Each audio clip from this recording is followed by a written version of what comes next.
Bonjour à tous, c'est le Corbeau et bienvenue dans la vidéo Star Wars épisode 8, critique à chaud numéro 1, sans spoil. La numéro 2 arrivera demain ou après-demain, et dans celle-là, on va spoiler un max.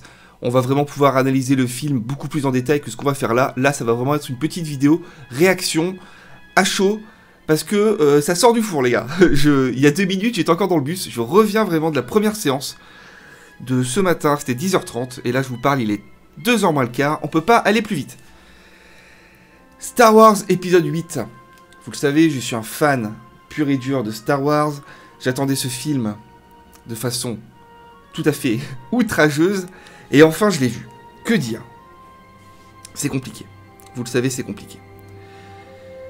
Quand je suis sorti de Star Wars épisode 7, il y a 2 ans, j'étais déboussolé. Je m'en souviens bien. Je me disais, je sais pas. On me disait, alors c'est comment? Je disais, je sais pas, c'est compliqué. Là, c'est moins compliqué, les gars. Je suis objectivement déçu. Déçu, ça veut pas forcément dire que c'était pas bien, ça veut dire que je m'attendais pas à voir ça. Comme souvent avec le nouveau film Star Wars, nous les fans un peu concons, on est tellement en train de spéculer, d'imaginer tout ce qui peut se passer, etc. sur les forums depuis 1 an, qu'au final, comme on voit jamais le film qu'on voulait voir, on est toujours déçu. Mais par rapport à l'épisode 7, j'ai l'impression que quand même mon ressenti, ma réaction, elle est plus claire. Elle est vraiment plus claire. Je trouve ce film décevant. Alors, déjà, on va en parler de façon tout à fait générale. C'est un film qui dure 2h30. Pour Star Wars, c'est long. Mais c'est un film qui a un rythme absolument maîtrisé. Je vais pas dire effréné, je trouve pas que ce soit effréné. C'est un rythme rapide qui tient sur 2h30. Il n'y a pas de longueur. Ou vraiment des longueurs qui seront plus une affaire de goût que vraiment de... Vous savez, des fois, il y a des scènes dans les films où c'est vraiment trop long, quoi. Où on n'en peut plus.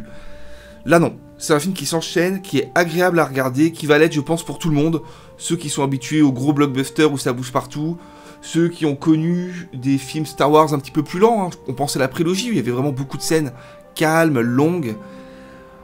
Voilà, le mix tend vers le côté action, mais c'est bien fait, ça va. Par contre, ce qui découle de cette volonté de film rythmé, c'est que le temps est rarement pris, pour pas dire jamais. Le temps n'est jamais pris pour expliquer le contexte, pour expliquer... Vraiment, là je vous parle de contexte au sens background de l'univers, politique même, si vraiment on veut rester très concret, quoi. L'univers politique, le background, le contexte du film est, encore une fois, c'était pareil dans le set, absent. On ne sait pas. Donc ne vous attendez pas à avoir toutes sortes de scènes politiques, la résistance rebelle, le premier ordre, comment c'est arrivé là, est-ce qu'on va comprendre enfin? Non, voilà.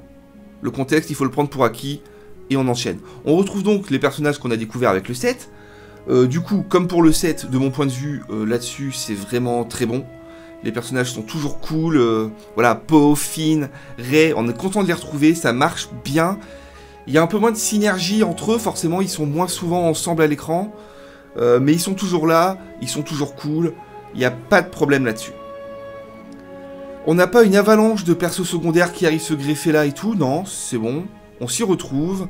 Je trouve que même si c'est un film qui est long, pardon, pas lent, il est long, il est dense, il se passe des choses de... quand même, mais on n'est pas perdu, ça va, ça enchaîne pas trop vite, c'est pas la première demi-heure de la menace fantôme, vous voyez ce que je veux dire les gars? Non, on comprend, il n'y a pas 36 000 lieux différents, c'est peut-être même plus clair que Rogue One, on comprend. Là-dessus, rien à dire. On avait eu quelques échos déjà des avant-premières, et moi j'avais lu quelques vagues critiques, hein, je voulais pas me spoiler, qui disaient que le film était marvelisé, que l'humour était trop présent, mais que ça marchait. En gros, les gens ont souvent salué un film drôle. Je ne trouve pas ce film drôle. L'humour, effectivement, est présent, comme il a toujours été dans les Star Wars, à 2 degrés moindres. Je trouve que les 2 Star Wars les moins drôles, dans le sens gag, eh bien pour moi, c'est l'épisode 7 et c'est Rogue One. C'est l'époque Disney, les gars. C'est bizarre, mais regardez.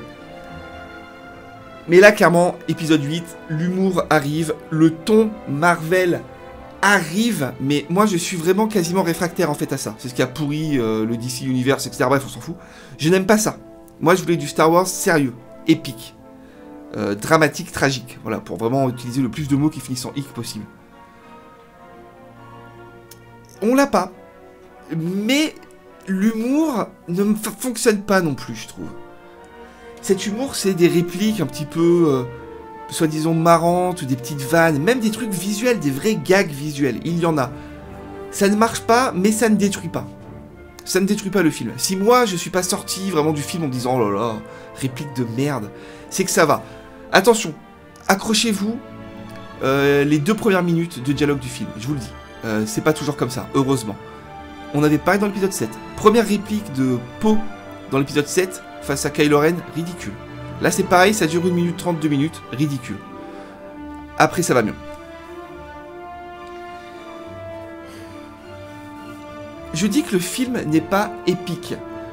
C'est effectivement l'impression que j'ai. Pourtant, le film avait tout pour être épique. Des personnages au-delà du culte. Je trouve que c'est sous-exploité. Je ne peux pas rentrer dans les détails tant que je ne spoil pas, hein, vous comprenez bien.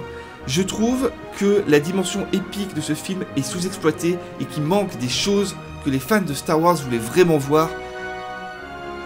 Vous n'avez pas ça. J'essaie de me forcer pour pas être trop dur, parce que je sais qu'en plus, quand je viens de voir quelque chose, je suis toujours très critique. Nul doute qu'avec le temps, et avec un deuxième visionnage, voire sûrement un troisième au ciné, je vais réussir à faire décanter tout ça, mais là, c'est vraiment des réactions. Il n'y avait pas les choses qui étaient pour moi suffisantes. Voilà ce que Voilà, c'est ça.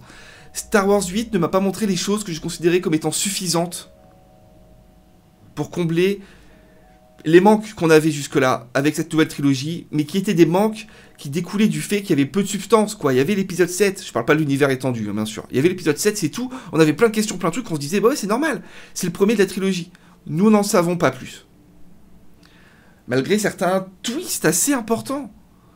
Mais, moi qui m'attendais à retrouver une révélation implacable, l'épisode 5, bien sûr, rappelez-vous, qui est l'épisode un peu miroir à celui-ci, comportait la fameuse scène « Je suis ton père », évidemment.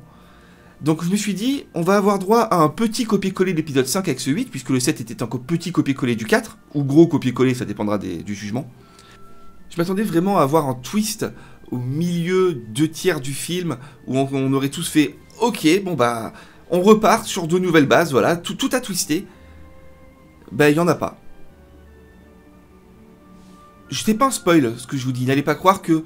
N'allez pas commencer à vous dire « Ah, le corbeau il dit ça, ça veut dire qu'en fait il se passe rien, et en fait ça doit vouloir dire que du coup c'est ça. » Non, non, il se passe des choses, les gars. Mais, de façon...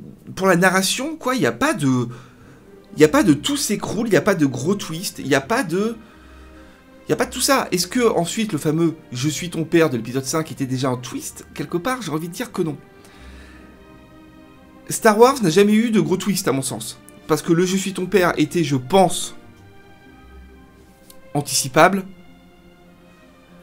Et bien sûr, tout l'enjeu scénaristique de la prélogie était connu à l'avance. Donc, ça n'a jamais vraiment twisté. Je me suis dit, c'est pour maintenant. Non. C'est un film qui ne répond pas aux questions qu'on se posait. Qui ne résout aucun enjeu. Je l'ai déjà dit, mais voilà l'impression que j'ai. Là, vous allez vous dire, du coup, il nous explique que c'est un film qui sert à rien. Non, c'est pas un film qui sert à rien. C'est un film...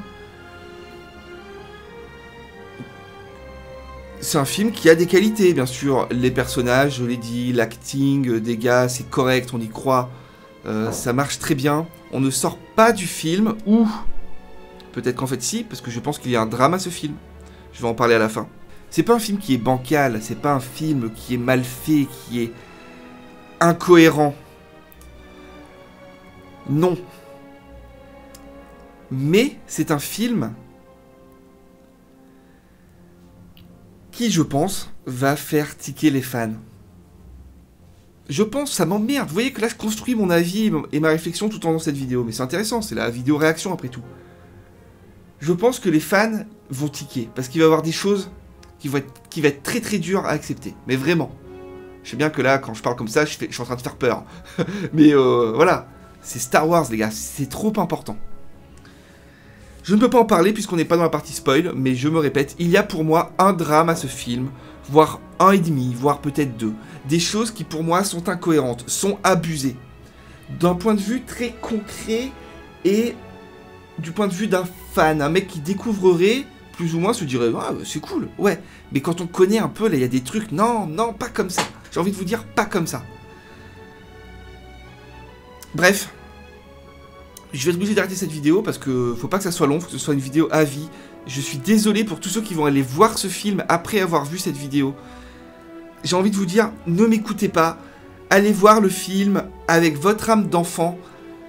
Parce que déjà, dans les thèmes de ce film, il y a un petit peu ça. C'est un film qu'il faut aller voir comme quand on avait 8 ans, de l'espoir plein les yeux. C'est un film d'ailleurs qui a pour un thème principal, je trouve aussi l'espoir. En tout cas, c'est un des thèmes encore une fois traités dans un Star Wars. On connaît Star Wars, hein, les thèmes traités, c'est sûr, c'est des choses un peu, toujours un peu simples, quoi. Allez le voir sans m'écouter, amusez-vous. Il y a le Faucon Millenium, les gars, on retrouverait Finn, ils sont là, il y a Chewbacca, il y a Luke, il y a Leia. Voilà, c'est un bon moment, on voit du Star Wars au ciné. Essayez de vous amuser, mais clairement, ça a été dur pour moi, vraiment. J'ai pas eu les frissons, quoi. À la fin de l'épisode 7, quand on voit Luke sur une seule scène, presque sur un plan, putain, rien que d'y repenser, vous voyez, là j'ai des frissons. Parce que c'était beau. C'était culte, ça allait titiller les trucs que nous, les vieux fans, on voulait. L'épisode 8 ne revient pas là-dedans, du tout. Peut-être que ça fera frissonner les fans du 7, ceux pour qui ces enjeux-là, le premier ordre et tout, ça peut fonctionner. Ceux qui, comme moi, voulaient quelque chose de symbolique, de puissant. Pas forcément de old school, c'est pas ça que je vais vous dire, mais voilà, ceux qui, comme moi, voulaient retrouver les grandes questions thématiques ultimes de Star Wars et pouvoir en apprendre plus sur les anciens persos avec les nouveaux. Et... Enfin, vous voyez, ah, je l'ai pas eu. Ouais, je l'ai pas eu, les gars. Alors qu'il y avait tout, je veux dire, il y avait tout pour me rendre fou. Il y avait Luke Skywalker, vous auriez pu me faire un AVC au cinéma, les gars. Oui, je m'adresse à vous, messieurs de Lucasfilm et de Disney. Ça tapait à côté. Premier visionnage, ça tape à côté. Une fois qu'on va faire la deuxième vidéo que je vais pouvoir spoiler, je vais nuancer tout ça. Il y a des trucs bien, forcément, mais il y a trop de problèmes.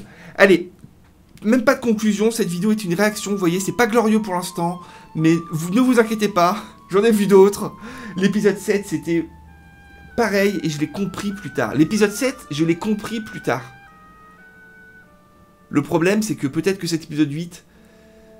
va nous empêcher, vraiment, de pouvoir résoudre des problèmes que j'avais et que beaucoup avaient avec l'épisode 7. J'ai toujours dit que cet épisode 8, ça allait être une charnière, qu'il allait justifier l'épisode 7, qu'il allait le rendre vraiment tout à fait cohérent et pertinent à 100%. Pour moi, il ne l'a pas fait. Reste-t-il un espoir avec l'épisode 8 ? Ah, l'espoir, on en parlait. Il y a toujours un espoir dans Star Wars, il se passe toujours quelque chose. Donc j'ai envie de vous dire peut-être... Mais je crois pas. Je pense qu'il va falloir prendre l'épisode 8 comme étant un petit peu l'étalon de la post-logie. Il vaut pas moins bien que le 7, je pense. Il vaut pas mieux, c'est Star Wars. On sait pas, c'est mieux, c'est moins bien. Il faut l'accepter. Si on est fan, on accepte. Et je pense que... on n'attendra pas l'épisode 9 comme on a attendu le 8. C'est tout pour moi. Je rends les antennes. À vous, Cognac G. N'hésitez pas à vous abonner, surtout pour pas rater la prochaine vidéo. Hein. Vraiment, la substance va être là, la consistance va être là.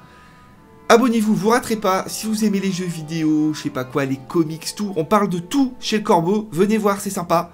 Et surtout, rendez-vous dans la deuxième partie, c'est très important. À tout de suite.